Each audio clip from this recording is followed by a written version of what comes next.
Mutual funds क्या होते हैं और आप म्यूचुअल फंड से कैसे बहुत सारा पैसा कमा सकते हैं, कैसे आप एनॉर्मस वेल्थ क्रिएट कर सकते हैं, कैसे आप उन्हें अपने इमरजेंसी फंड के लिए, अपॉर्चुनिटी फंड के लिए यूज़ कर सकते हैं। ये सब कुछ और भी बहुत कुछ आने वाला है इस वीडियो में। वीडियो को पूरा एंड तक देखिएगा और कोशिश कीजिएगा कॉपी पेन लेके बैठें, क्योंकि डिटेल डिस्कशन होने वाला है। ऊपर ऊपर से बात नहीं करेंगे। आप लोग अगर कुछ चीज़ें लिख लेंगे तो डेफिनेटली वो आपको हेल्प करेंगी। और आपके कोई भी सवाल हो म्यूचुअल फंड से रिलेटेड तो मैं आप लोगों से रिक्वेस्ट करूंगा कि कमेंट बॉक्स में ज़रूर पूछें, और बाकी जो ज्ञानी व्यक्ति देख रहे हैं इस वीडियो को वो उसका रिप्लाई भी कर सकते हैं। नहीं तो मैं और मेरी टीम भी कोशिश करेंगे कि आपके सवालों का रिप्लाई करें जो भी म्यूचुअल फंड से रिलेटेड हैं। सबसे पहली बात आपको यह समझनी होगी कि म्यूचुअल फंड अपने आप में कोई इन्वेस्टमेंट नहीं है। म्यूचुअल फंड इन्वेस्टमेंट करने का एक मेथड है, एक तरीका है। टेक्निकली आप इसे बोल सकते हैं कि एक इन्वेस्टमेंट व्हीकल है जिसके थ्रू आप इन्वेस्ट करते हैं। एंड आप मेरी एक बात समझ लीजिए कि एक नॉर्मल व्यक्ति के लिए म्यूचुअल फंड एक बहुत अच्छा इन्वेस्टमेंट मेथड है, जिससे वो अपने सारे गोल्स ऑलमोस्ट अचीव कर सकता है, वेल्थ भी क्रिएट कर सकता है, जल्दी रिटायर भी हो सकता है, और बाकी अगर उसने कोई और भी गोल्स बनाए हो जैसे बच्चों की एजुकेशन या फिर अपने लिए कोई घर लेना या फिर वर्ल्ड टूर पे जाना, वो भी इन म्यूचुअल फंड्स के थ्रू वो डेफिनेटली अचीव कर सकता है। बट उसको ध्यान रखना है कि म्यूचुअल फंड चूज करने के लिए उसको थोड़ी सी मेहनत करनी पड़ेगी। अगर आप लोग मुझे 4 से 5 घंटे दें तो मैं आप लोगों को एक्सपर्ट बना सकता हूं म्यूचुअल फंड सिलेक्ट करने में, at least equity mutual fund select करने में। वो कैसे होगा ये हम आगे डिस्कस करेंगे। बट अभी के लिए समझते हैं कि म्यूचुअल फंड ये जो मेथड है ये काम कैसे करता है। म्यूचुअल फंड आपसे पैसे लेता है और आगे डिफरेंट एसेट क्लास में पैसा लगाता है। अभी एसेट क्लास क्या होती है, अपने डिस्कशन के लिए मान के चलते हैं 2 मेजर एसेट क्लास हैं, एक इक्विटी और दूसरा जो है हमारे पास डेट इंस्ट्रूमेंट्स यानी कि fixed income instruments. So mutual fund आपसे पैसा लेगा, या तो उन्हें शेयर्स में डाल देगा या तो उन्हें जो है वो डेट इंस्ट्रूमेंट्स में डाल देगा। मोटे मोटे तौर पे आप इंडिया में 3 तरह के जो है म्यूचुअल फंड देख सकते हैं on the basis of asset class. एक इक्विटी वाले यानी जहां पे सारा पैसा इक्विटी में लगता है, दूसरा डेट वाले जहां सारा पैसा डेट में लगता है, और तीसरा होते हैं बैलेंस्ड फंड जहां पे कुछ पैसा इक्विटी में और कुछ पैसा जो है वो डेट मनी में लगता है। अब थोड़ी और डिटेलिंग करते हैं कि म्यूचुअल फंड एक्चुअली में काम कैसे करता है। तो एक होती है एसेट मैनेजमेंट कंपनी। इंडिया के अंदर अप्रॉक्सीमेटली 42 43 एसेट मैनेजमेंट कंपनी है, शायद एक आधी और बढ़ भी गई हो या घट भी गई हो, तो आप मान के चलें लगभग 40 से 45 के बीच में जो है एसेट मैनेजमेंट कंपनीज हैं। अब ये एसेट मैनेजमेंट कंपनीज क्या करती हैं, डिफरेंट स्कीम्स लॉन्च करती हैं। हर स्कीम का एक ऑब्जेक्टिव होता है, और याद रखिएगा इन सब को रेगुलेट करने वाली एक बॉडी है जिसका नाम है सेबी। इन सब स्कीम्स को, इन सब एएमसी को बताया जाता है कि आपने कैसे स्कीम लॉन्च करनी है, आपने क्या डिस्क्लोजर्स करने हैं, आपने क्या क्या चीजें हैं जो इन्वेस्टर्स को बतानी ही बतानी है, और उन्हीं चीजों का फायदा उठा के हम लोग जो है म्यूचुअल फंड सिलेक्ट कर सकते हैं। एनीवेज, सो एसेट मैनेजमेंट कंपनी होती है। Asset management company different schemes launch करती है, और डिफरेंट स्कीम्स का एक मैनेजर जो है वो अपॉइंट कर दिया जाता है। कभी कभी एक स्कीम का एक से ज्यादा मैनेजर भी हो सकता है, और एक ही एसेट मैनेजमेंट कंपनी की 2-3 स्कीम का एक सिंगल मैनेजर भी हो सकता है, राइट। तो एसेट मैनेजमेंट कंपनी ने स्कीम्स लॉन्च करी, उन स्कीम्स के मैनेजर को अपॉइंट किया। अब आते हैं आपका अपना एक रिस्क प्रोफाइल होता है और अपना एक ऑब्जेक्टिव होता है। ये रिस्क प्रोफाइल क्या है, जैसे कि मैं अपनी बात करता हूं, मुझे लगता है मुझे बहुत ज्यादा रिटर्न नहीं चाहिए, बट मेरा इनिशियल कैपिटल जो है भाई वो सिक्योर रहना चाहिए, राइट। हाँ, ऐसा भी नहीं चाहिए कि भाई इन्फ्लेशन से कम ही रिटर्न मिल रहा है, मुझे इन्फ्लेशन से 4-5% के ऊपर रिटर्न मिल जाए और मेरा कैपिटल जो है वो सिक्योर रहे तो मैं बहुत खुश रहता हूं। ये है मेरा रिस्क प्रोफाइल। फिर आता है आपका ऑब्जेक्टिव। आप किस ऑब्जेक्टिव से इस फंड के अंदर आ रहे हैं। क्या आप वेल्थ क्रिएट करना चाहते हैं, या आपको जो है 5-7 साल बाद ही पैसा चाहिए, आपको 20 साल बाद पैसा चाहिए, आपको बच्चों की एजुकेशन के लिए पैसा चाहिए, या फिर आपको जो है बस एक रिटायरमेंट कॉर्पस बनाना है। तो ये होते हैं आपके ऑब्जेक्टिव्स और रिस्क प्रोफाइल। आप अपने रिस्क प्रोफाइल और ऑब्जेक्टिव को ध्यान में रखते हुए स्कीम्स सेलेक्ट करना शुरू करते हैं। स्कीम सेलेक्ट करते समय और भी बहुत सारी चीजें देखनी होती हैं जो मैं आपको बताने वाला हूं। आपकी जानकारी के लिए मैं बता दूं कि इंडिया में 2000 से ज्यादा स्कीम्स हैं, 2000 से ज्यादा। और यहां पे मैं आपसे रिक्वेस्ट करूंगा कि कम से कम इस वीडियो पे 2000 लाइक्स तो आए, क्योंकि जब इतनी सारी स्कीम्स हैं यार तो इतने लाइक्स तो बनते हैं ना। सर, ये जो हमारी एएमसी होती है, ये जो फंड मैनेजर्स रखते हैं, ये कौन होते हैं? ये जनरली फाइनेंस प्रोफेशनल्स होते हैं, चार्टर्ड अकाउंटेंट्स होते हैं, सीए के साथ साथ सीएफए भी हो सकता है इन्होंने कर रखा हो, या फिर एक सिंपल ग्रेजुएट भी हो सकते हैं, लेकिन इनको फाइनेंस की भरपूर नॉलेज और एक्सपीरियंस होता है। तो आप अपनी रिस्क प्रोफाइल को और ऑब्जेक्टिव को समझते हुए एएमसी को पैसा देते हैं। एएमसी को पैसा देते हैं बता के कि कौन सी स्कीम में लगाना है, और फिर एएमसी जो है स्कीम में आपका पैसा इन्वेस्ट करती है, और बदले में आपको क्या मिलता है, बदले में आपको मिलते हैं म्यूचुअल फंड के यूनिट्स। जैसे आप किसी कंपनी में इन्वेस्टमेंट करते हैं आपको शेयर्स मिलते हैं, आप जब म्यूचुअल फंड में इन्वेस्ट करते हैं आपको आपको म्यूचुअल फंड के यूनिट्स मिलते हैं। कंपनी के शेयर्स का प्राइस होता है, म्यूचुअल फंड के यूनिट्स की एनएवी होती है, यानी नेट एसेट वैल्यू निकाली जाती है। ये कैसे निकाली जाती है? It is very simple. जो भी म्यूचुअल फंड की टोटल इन्वेस्टमेंट की वैल्यू है उसमें से माइनस कर दिया जाता है एक्सपेंस, म्यूचुअल फंड का खर्चा कितना हो रहा है उसे डिवाइड कर दिया जाता है नंबर ऑफ यूनिट से, तो आपके पास जो है वो एनएवी निकल के आ जाती है। तो आप जब भी म्यूचुअल फंड वेबसाइट पे जाएंगे वहां पे आपको जरूर लिखा मिलेगा एनएवी, नेट एसेट वैल्यू। ये एक यूनिट का प्राइस है और ये कैसे निकला है? टोटल म्यूचुअल फंड के एसेट की वैल्यू में से उसके जो म्यूचुअल फंड की लायबिलिटीज हैं, खर्चे वो माइनस कर दिए गए और उसे डिवाइड कर दिया जाता है number of units in a mutual fund से। क्या ये एनएवी हर रोज बदलती है? Answer is yes. जब जब मार्केट खुलेगी, जब जब अंडरलाइंग एसेट्स की वैल्यू में चेंज आएगा, ये एनएवी जो है वो चेंज होती जाएगी। वीडियो में पूरे एंड तक बने रहिएगा। मैं एक्चुअली आपको बताने वाला हूं कि क्या पैरामीटर्स आपको देखने चाहिए एक म्यूचुअल फंड को सिलेक्ट करने के लिए, कौन से म्यूचुअल फंड्स जो हैं आपके रिस्क प्रोफाइल को सूट करते हैं, इस पे भी हम लोग डिस्कशन कर लेंगे, लेकिन एंड तक जरूर चलना। अब बात करते हैं कि म्यूचुअल फंड में इन्वेस्ट करने के फायदे क्या होते हैं। तो सबसे पहला फायदा मुझे जो दिखता है वो ये है कि आप कम नॉलेज के साथ जो है स्टॉक मार्केट्स में इन्वेस्ट करना शुरू कर सकते हैं। अगर मैं इक्विटी म्यूचुअल फंड्स की बात करूं, मैं ज्यादातर डिस्कशन इक्विटी म्यूचुअल फंड पे करूंगा, लास्ट में डेट म्यूचुअल फंड भी पिक कर लूंगा। लेकिन अगर आप इक्विटी म्यूचुअल फंड में इन्वेस्ट करते हैं तो आप कम नॉलेज के साथ जो है स्टॉक मार्केट के रिटर्न्स का मजा जो है वो ले सकते हैं। लेकिन याद रखिएगा, स्टॉक मार्केट में सिर्फ रिटर्न्स का मजा ही नहीं है, स्टॉक मार्केट में लॉस की सजा भी है। जो मुझे लगता है कि जब आप म्यूचुअल फंड के थ्रू इन्वेस्ट करते हैं तो कंपैरेटिवली वो थोड़ा सा रिस्क प्रोफाइल जो है आपका रिस्क जो है लॉस का वो कम हो जाता है। अगर आप इंडिविजुअली स्टॉक्स पिक कर रहे हैं विदाउट एनी नॉलेज, सिर्फ और सिर्फ टिप्स पे, तो मैं आपको बता दूं कि आप लोगों के लिए जो रिस्क है वो बहुत ज्यादा हाई रहता है। बट अगर आप म्यूचुअल फंड्स के थ्रू जा रहे हैं तो रिस्क कंपैरेटिवली इस वर्ड पे ध्यान दीजिएगा, कम हो जाता है, बिकॉज आपके पैसे को मैनेज कर रहा है एक प्रोफेशनल व्यक्ति। अगर आप किसी से पोर्टफोलियो सर्विसेज लेना चाहें, portfolio management services, believe me वो बहुत महंगी होती है, उसमें एक मिनिमम अमाउंट भी फिक्स होता है, 50 लाख देने, 1 करोड़ देना है। लेकिन जब आप म्यूचुअल फंड्स के थ्रू जाते हैं तो आपका पैसा एक व्यक्ति जो प्रोफेशनली क्वालिफाइड है, एक्सपीरियंस्ड है, वो ही मैनेज कर रहा है, बट आपकी कॉस्ट जो है उसमें बहुत कम होती है। यहां मैं आपको एक बात और बताना चाहूंगा कि म्यूचुअल फंड वाले आपसे क्या चार्ज करते हैं। वो आप लोगों से जो है एक्सपेंस रेशियो के नाम से एक अमाउंट चार्ज करते हैं, जिससे पूरी म्यूचुअल फंड कंपनी जो है वो चलाई जाती है, एसेट मैनेजमेंट कंपनी जो है वो चलाई जाती है। अभी एक्सपेंस रेशियो जो है ये आपको एक ही फंड का अलग अलग दिखेगा। यहां मैं एक बहुत इंपॉर्टेंट बात करने वाला हूं, ध्यान से सुनिएगा। जब भी आप लोग म्यूचुअल फंड में इन्वेस्ट करने जा रहे होते हैं, म्यूचुअल फंड की वेबसाइट से या किसी और मीडिएटर की वेबसाइट से, आपके पास जो है वहां ऑप्शंस आते हैं कि आपने डायरेक्ट प्लान में जाना है या आपने रेगुलर प्लान में जाना है। तो डायरेक्ट और रेगुलर में फर्क क्या होता है? जब आप किसी एजेंट के थ्रू जाते हैं तो एक रेगुलर प्लान बन जाता है, जब आप विदाउट एजेंट जाते हैं तो वो डायरेक्ट प्लान बन जाता है। रेगुलर प्लान में एक्सपेंस रेशियो जो है वो ज्यादा होता है, लगभग 1 से 1.5% का जो है फर्क आ सकता है, और डायरेक्ट प्लान में एक्सपेंस रेशियो जो है वो बहुत कम होता है। अब यहां पे आप लोगों को हमेशा सजेशन मिलेगा कि हमेशा डायरेक्ट के लिए जाओ, मैं आपको ऐसा कभी नहीं बोलूंगा। अगर आप इंडेक्स फंड के लिए जा रहे हैं, जो भी हम डिस्कस करने वाले हैं, तो आपको डायरेक्ट के लिए चले जाना चाहिए। लेकिन अगर आप लोग जो है किसी और फंड में जा रहे हैं और आपको चीजें नहीं समझ आती हैं या आपको बिल्कुल आइडिया नहीं है, तो आप लोग जो है रेगुलर प्लान में अपने इन्वेस्टमेंट एडवाइजर से सजेशंस लेने के बाद, अपने इन्वेस्टमेंट एडवाइजर को लूप में रखने के बाद जाएं। या फिर आप फी ओनली इन्वेस्टमेंट एडवाइजर भी हायर कर सकते हैं, जो आपसे सिर्फ फीस लेगा और आपकी अर्निंग में कोई कमीशन ऐसा उसकी नहीं होगी। तो जब आप म्यूचुअल फंड में इन्वेस्ट करते हैं तो वो आपसे एक एक्सपेंस रेशियो चार्ज करते हैं। डायरेक्ट प्लान के अंदर एक्सपेंस रेशियो जो है वो कंपैरेटिवली कम होता है, रेगुलर में ज्यादा होता है, क्योंकि रेगुलर में एएमसी की भी खर्चा होता है और साथ साथ में जो एजेंट होता है उसकी भी कमीशन जो है वो इन्वॉल्व होती है। कभी भी ये मत सोचिएगा कि म्यूचुअल फंड एजेंट्स गलत होते हैं, ये वही लोग हैं जो आपके घर तक म्यूचुअल फंड्स को पहली बार लाए थे। तो लेट अस एप्रिशिएट देम, और साथ साथ में याद रखें कि भाई अगर आप लोगों के पास थॉट प्रोसेस नहीं है, आपको नहीं पता, तो आपको एडवाइजर की जरूरत है। आप चाहे तो उनके थ्रू इन्वेस्टमेंट कर सकते हैं, उन्हें कमीशन परसेंटेज देके, या फिर आप लोग जो है फी ओनली इन्वेस्टमेंट एडवाइजर को हायर कर सकते हैं और आगे बढ़ सकते हैं अपनी इन्वेस्टमेंट जर्नी में। YouTube की वीडियोस देख के आप सीख तो सकते हैं, लेकिन आपको अगर डिटेल में सीखना है तो या तो आपको खुद को कोई कोर्सेज वगैरह करने पड़ेंगे या फिर आपको इन्वेस्टमेंट एडवाइजर की जरूरत पड़ेगी। क्योंकि YouTube पे आप देखेंगे कि हर कोई फाइनेंस की वीडियो आज की डेट में बना रहा है, इररिस्पेक्टिव ऑफ फैक्ट उसका बैकग्राउंड क्या है, उसे कुछ पता है या नहीं पता है। और स्टॉक मार्केट जितना ऊपर जाएगी, मैं आपको बता रहा हूं, उतनी ही आपको फाइनेंस पे वीडियोस नजर आएंगी। ये मैं आपको गारंटी दे रहा हूं, हर कोई बनाएगा, क्योंकि स्टॉक मार्केट ऊपर जा रही है, ट्रेंडिंग टॉपिक्स हैं, तो चलो भाई वीडियो बना देते हैं। दूसरा फायदा जो आपको म्यूचुअल फंड्स देते हैं वो है डाइवर्सिफिकेशन। डाइवर्सिफिकेशन कैसे?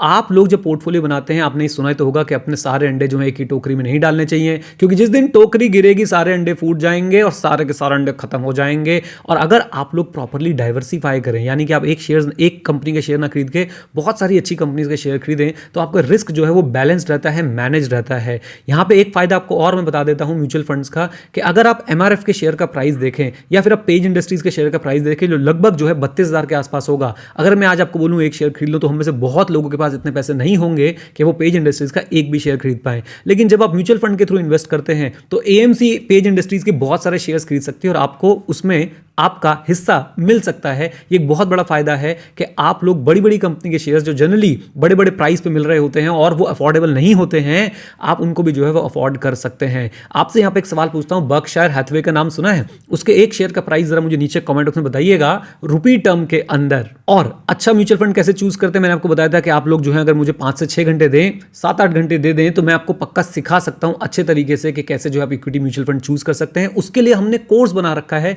जहां पे मैं आपको एक एक्सेल शीट में आपसे वो एक्सेल शीट बनवाऊंगा और आप खुद बताएंगे कि okay these are the fund जिसके अंदर हमें इन्वेस्ट करना चाहिए। आप खुद बताएंगे इररिस्पेक्टिव ऑफ द फैक्ट आज तक आपको कितनी नॉलेज है कितनी नॉलेज नहीं है। आप खुद से गूगल शीट्स में या एक्सेल में पूरी की पूरी वो शीट बना के अपना आंसर खुद ढूंढ लेंगे कि ये है वो स्कीम जिसमें मुझे इन्वेस्ट करना चाहिए। ऐसा मैं क्यों बोल रहा हूं? मैंने आपको बताया लगभग 40 से 45 म्यूचुअल फंड हाउस और 2000 स्कीम्स हैं। अब उस 2000 स्कीम में से चूज करना भी एक कला है, तो वो कला जो है मैं आपको सिखाना चाहता हूं। उसके लिए हमने कोर्स बना रखा है, आप वो देख सकते हैं skill91.com पे जाके। उसके लिंक्स वगैरह मैं शेयर कर दूंगा, कोई कंपल्शन नहीं है। If you want to learn please learn and invest, if you don't want to learn आपकी इच्छा है, आपके पैसे हैं, आपने देखना है। म्यूचुअल फंड के और फायदे क्या हैं? म्यूचुअल फंड आपका फाइनेंशियल डिसिप्लिन बनाने में भी मदद करते हैं क्योंकि यहां पे आपको एसआईपी का ऑप्शन मिलता है, सिस्टमैटिक इन्वेस्टमेंट प्लान। और जब आप एसआईपी के थ्रू जाते हैं तो आपका एक डिसिप्लिन बन जाता है कि हर महीने जो है आपने कुछ अमाउंट इन्वेस्ट करना ही करना है और उस डिसिप्लिन से आप एक अच्छे पीरियड ऑफ टाइम में बहुत बढ़िया वेल्थ जो है वो क्रिएट कर सकते हैं। और एडवांटेजेस की बात करूं तो आज की डेट में म्यूचुअल फंड्स के थ्रू इन्वेस्ट करना बहुत ईजी है। आप अपने घर पे वेबसाइट्स के थ्रू बैठ के जो है इन्वेस्ट कर सकते हैं।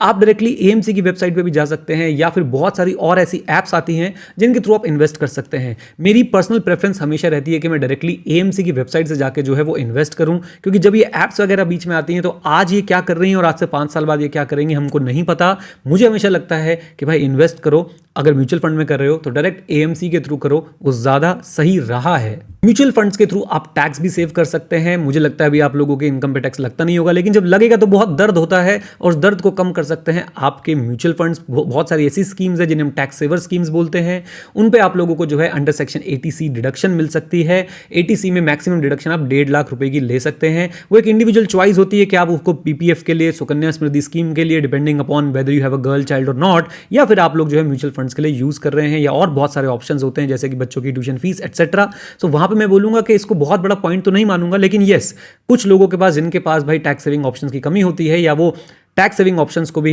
शेयर्स में लगाना चाहते हैं, इक्विटी मार्केट में एक्सपोजर दिलवाना चाहते हैं, वो ईएलएसएस के थ्रू यानी इक्विटी लिंक्ड सेविंग स्कीम के थ्रू जो है वो अपना टैक्स बचा सकते हैं। ये बात ध्यान रखिएगा, उसके अंदर लॉक इन पीरियड्स भी होते हैं, तो जब भी आप टैक्स सेविंग के लिए म्यूचुअल फंड में इन्वेस्ट करें लॉक इन पीरियड्स को एक बार जरूर देख लें। अब आती है सबसे बड़ी एडवांटेज म्यूचुअल फंड की, वो ये है कि भाई म्यूचुअल फंड में आप बहुत छोटे अमाउंट से जो है वो शुरुआत कर सकते हैं।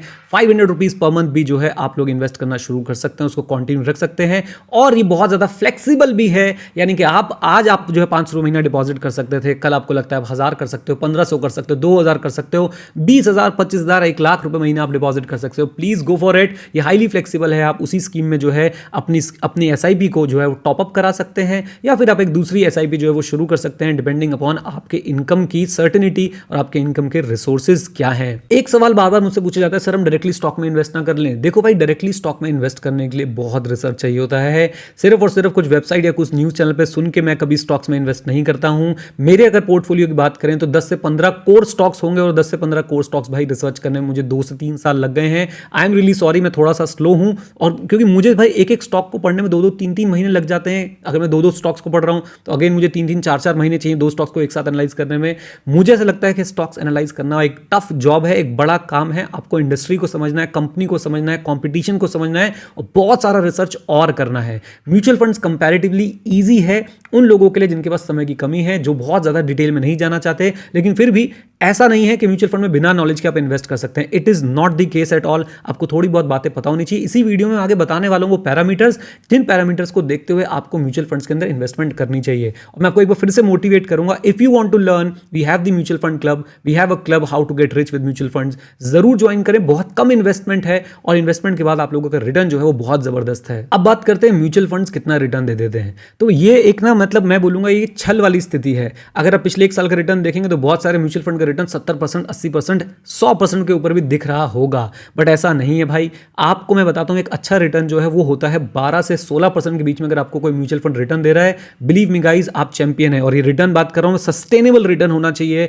Over a period of 7 years और 8 ईयर्स, तभी सर वो म्यूचुअल फंड जो है वो बहुत बढ़िया है। और अगर 10 साल का रिटर्न देख रहे हैं तो बहुत अच्छा है। 10 साल से पीछे का रिटर्न मत देखिएगा बिल्कुल भी, और 5-7 साल से कम का रिटर्न मत देखिएगा। अगर आपका कोई म्यूचुअल फंड है जो आपको 12 से 16% के बीच में रिटर्न दे दे और वो ये रिटर्न एक सस्टेनेबल टाइम के लिए दे दे, मैं आपको बता रहा हूं कि आप कमाल कर सकते हैं, आप करोड़ों रुपए की वेल्थ क्रिएट कर सकते हैं। आप प्लीज एक बार कैलकुलेट करके देखिएगा। आप लोग 10,000 रुपए महीने की एसआईपी लगा लीजिए, 1,000 की लगा लीजिए, लेकिन आप उसको हर साल जो है इन्फ्लेशन के रेट से बढ़ाते जाइएगा। इन्फ्लेशन 6% है तो अपनी एसआईपी जो है वो 5-6% से बढ़ाते जाइएगा, और फिर अपने रिजल्ट्स देखिएगा कि 30 साल बाद, 35 साल बाद जब आप उस पर पैसा निकालेंगे और अगर म्यूचुअल फंड ने 12% का रिटर्न भी दे दिया तो आप हैरान हो जाएंगे कि आपने कितना पैसा बनाया। आपको किसी चक्कर में पड़ने की जरूरत नहीं है, किसी टिप में पड़ने की जरूरत नहीं है। एक बार सीखिए अच्छे म्यूचुअल फंड कैसे चूज करने हैं, इन्वेस्ट कीजिए और उसके एसआईपी को कंटिन्यू रखिए। रिव्यू और मॉनिटरिंग करना भी बहुत ज्यादा जरूरी है, वो भी एक कला है, वो आपको सीखनी पड़ेगी। आप साल में एक बार अगर रिव्यू और मॉनिटर करेंगे अपने म्यूचुअल फंड्स को, जो एक्सेल शीट की बात मैं कर रहा हूं, अगर आप लोग बनाना सीख गए, जो हमने अपने क्लब में सिखा रखी है,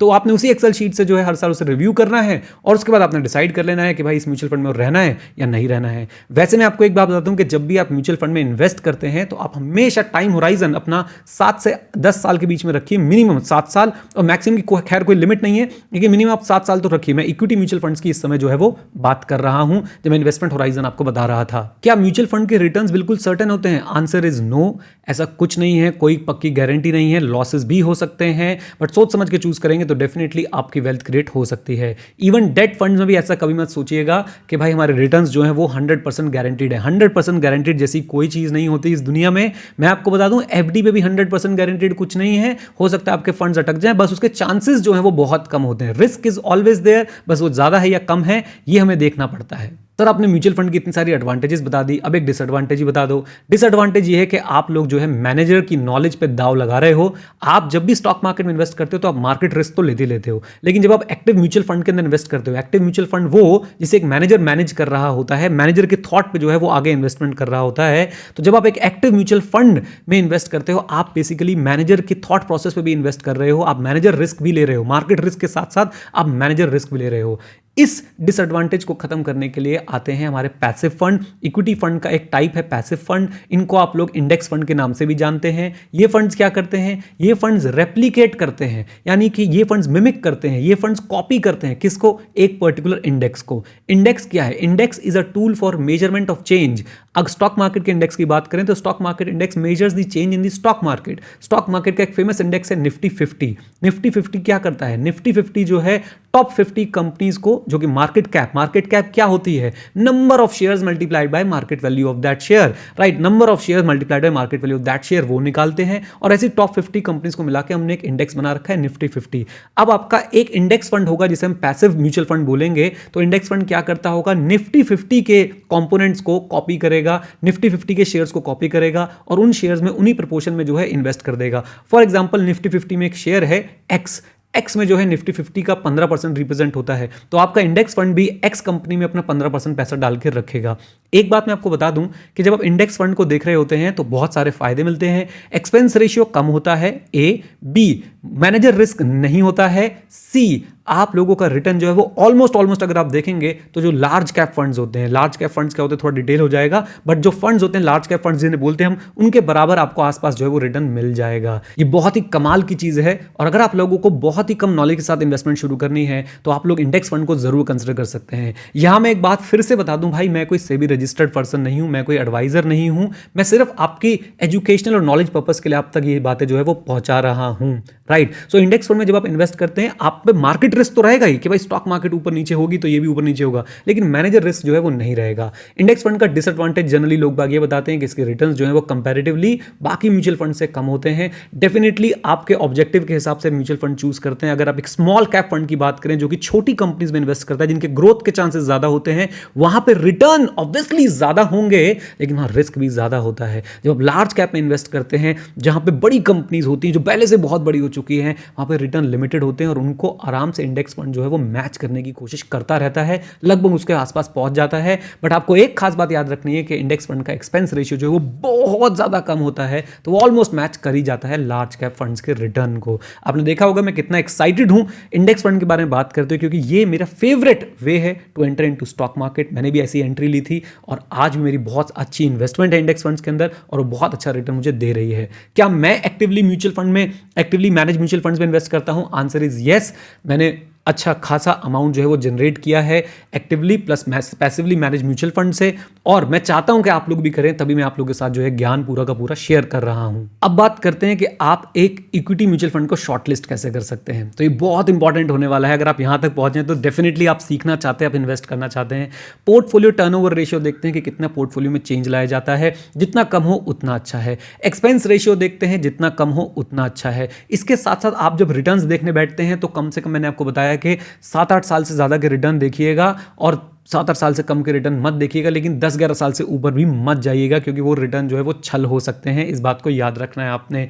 देन यहाँ पे रोलिंग रिटर्न जरूर देखिएगा। रोलिंग रिटर्न जो है आपको मिनिमम लोअर साइड दिखाते हैं कि नीचे कितना आप आ सकते हैं, और ये बहुत जरूरी है। हमें अपना रिटर्न तो हाईएस्ट पॉसिबल देखना है, लेकिन जो अपना नेगेटिव रिटर्न है वो लोएस्ट पॉसिबल देखना है, यानी कि रिस्क जो है हमें मिनिमाइज करते हुए चलना है। इसलिए रोलिंग रिटर्न्स भी जरूर देखिएगा। देन आपको एएमसी के बारे में जरूर स्टडी करना चाहिए। फंड कितना पुराना है ये पता होना चाहिए। फंड मैनेजर के बारे में सारी जानकारी होनी चाहिए। सबसे इंपॉर्टेंट 2 चीजें, आपका ऑब्जेक्टिव और आपके रिस्क एपेटाइट क्या है, इसका भी ज्ञान आपको होना चाहिए। यही सारी बातें हैं जो हम लोग अपने म्यूचुअल फंड क्लब के अंदर बहुत डिटेल में डिस्कस करते हैं और आपसे खुद से सिलेक्ट करवाते हैं कि बेसिस पे आप कैसे जो एक म्यूचुअल फंड को शॉर्टलिस्ट करके सिलेक्ट कर सकते हो कि okay, in this particular scheme, in this particular category I am going for this scheme. Now let's talk about debt mutual funds. ये बड़ी कमाल की चीज है। अगर आपका ऑब्जेक्टिव है पैसे को 1 से 2-3 साल के लिए पार्क करना कहीं पे, आपके पास एकदम से कहीं से पैसा आ गया, इक्विटी मार्केट्स बहुत हाई हैं, आप एसआईपी करना चाहते हैं, तो आप